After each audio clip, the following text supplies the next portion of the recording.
రోజుకు ఒక exit polls అంటున్నారు. మరొకసారి విజయవేరు ఊగించిపోతుందట వైఎస్ఆర్సీపీ. మరొక వైపు కౌంటింగ్ ప్రశాంతంగా సాగుతున్నదని, ఆ వాళ్ళకి పొత్తు పార్టీ గెలుస్తుందంటే వెంకటరెడ్డి గారు నవ్వుతున్నారు.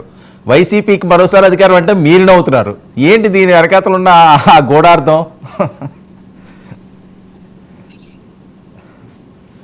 సార్ 5 ఏళ్ళు పరిపాలన ఎలా సాగిందో రాష్ట్రంలో ప్రతి ఓటరు చాలా నిశ్చితంగా పరిశీలించాడు. ఈసారి ఎప్పుడు రాజకీయాల వైపు చూడని వాళ్ళు కూడా ఈసారి రాష్ట్ర రాజకీయాల గురించి ఆలోచించే స్థాయిలో రాష్ట్రంలో పరిపాలన సాగింది.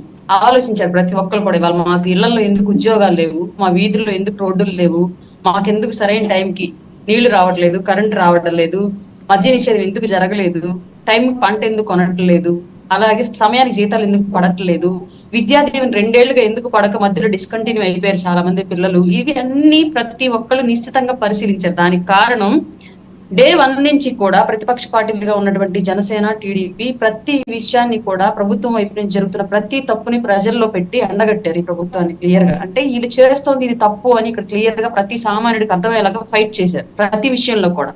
ఇందులో కొన్ని చోట్ల సొంతంగా పార్టీలకు డబ్బులు పెట్టి మరి ప్రభుత్వం చేయాల్సిన పనులను చేసే సిచ్యువేషన్ కొన్ని చోట్ల ఉంది ఆల్రెడీ. ఎందుకంటే జనసేన చేసినటువంటి గుడ్ మార్నింగ్ సీఎం అనే ప్రోగ్రాము ఏ స్థాయిలో ప్రజలను మేల్కొల్పేలాగా చేసిందో, సొంత డబ్బులతోటి జనసేన కార్యకర్తలు రోడ్లు వేయడం స్టార్ట్ చేశాక రాత్రులు ఎలాగైతే వైసీపీ ప్రభుత్వం అప్పటికప్పుడు రోడ్లు వేసింది, ఈ విషయం అందరికీ తెలుసు.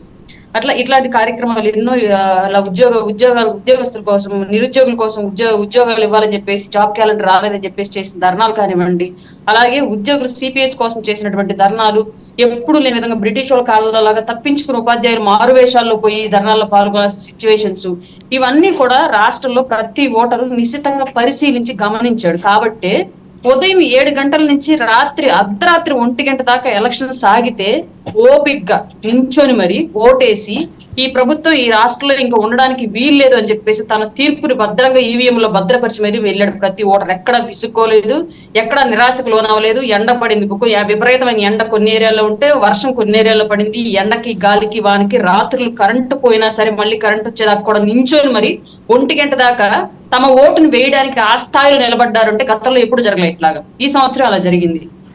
ఎక్కడ జరిగింది?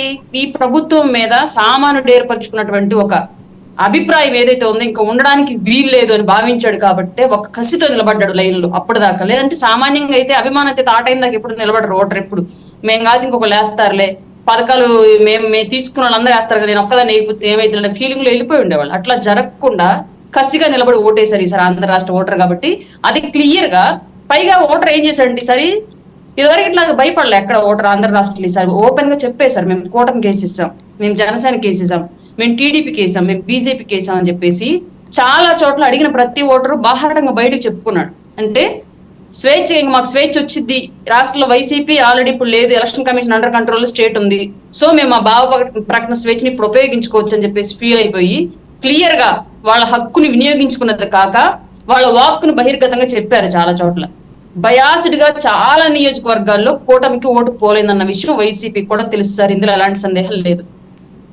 ఓకే, అంటే ఆ ఓట్లన్నీ కూడా కసిగా వైఎస్ఆర్సీపీకి వేయించారు. అలాగే వివిధ రాష్ట్రాల నుంచి వచ్చిన వాళ్ళని కూడా పెద్ద ఎత్తున వైఎస్ఆర్సీపీ శ్రేణులే తీసుకొచ్చి ఓట్లు వేయించారు దగ్గర అని చెప్పి మరొక టాక్ నడుస్తుంది.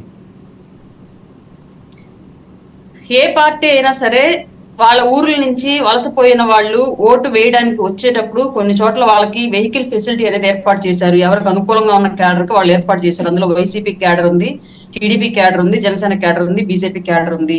ఇది అన్ని నియోజకవర్గాల్లో అన్ని పార్టీలకి జరిగిన విషయమే. ప్రత్యేకించి వైసీపీకి మొహానికి